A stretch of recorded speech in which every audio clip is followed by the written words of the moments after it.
Certainly in the electrical industry, there's been a lot of talk about a skills gap, and I think the recent recession, employers have been reluctant to continue to train apprentices. We've continued training apprentices throughout that period because I think it's really important that we don't end up in the future without a skilled workforce. I think it's very important to keep passing down the knowledge that we have within the industry, because if we don't do that, we see it within our company when we've employed less apprentices, we find it really hard to recruit good people. The electrical industry particularly is changing rapidly with new technology coming out all the time, and those apprentices have learnt that from the age of 2 when they've got an iPad in front of them, and they can bring that and show that technology to the older skilled operatives and bring their skill set up as well.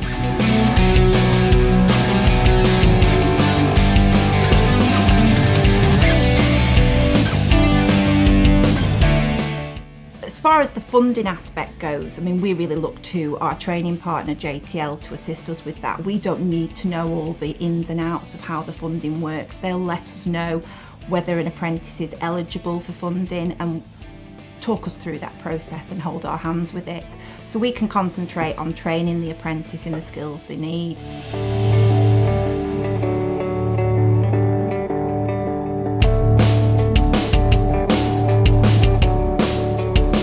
By having apprentices here at Monards, it enables us to complete larger projects and projects by making more profit, because we can utilise those apprentices who earn less at an hourly rate to help our electricians rather than having 2 electricians on a job.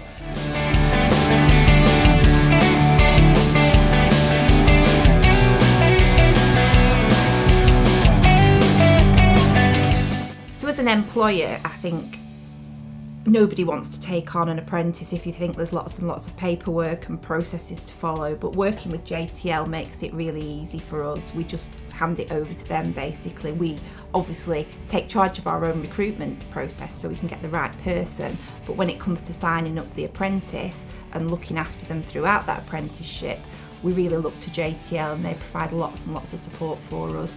So any impact to us is really minimal. So what we do is we take away that workload from the employer, simplify it for them so they can focus on their business and obviously teaching the apprentices in the workplace.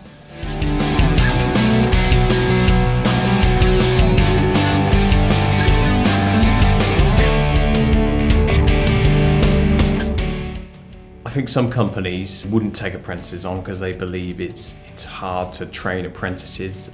They would be worried about the cost when they're at college because you need to pay them. But I think you need to look past that and look at the long-term gains of having an apprentice.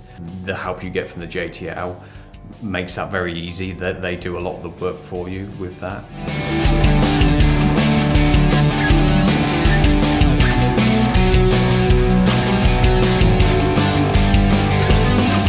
So I think people do say that young people are difficult to manage and they'll be late, but it's up to us as an employer to really manage that and motivate them for success. And when they come in for interview, we look at those people who really want to progress and have a good career with us and within the industry. And those people are motivated, they want to succeed, they want to turn up on time, they're enthusiastic when they're learning from others.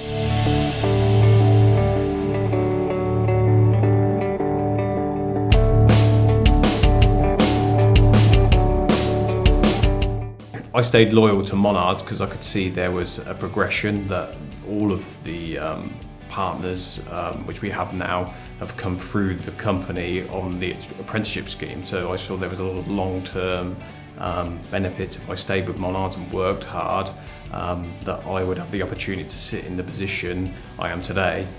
I actually was interviewed in this room originally by one of the owners of Monards Electrical, and I'm actually very proud to sit in the same seat as he did now and have interviewed the new apprentices, because of what we hope as a company is that they will be in my position one day.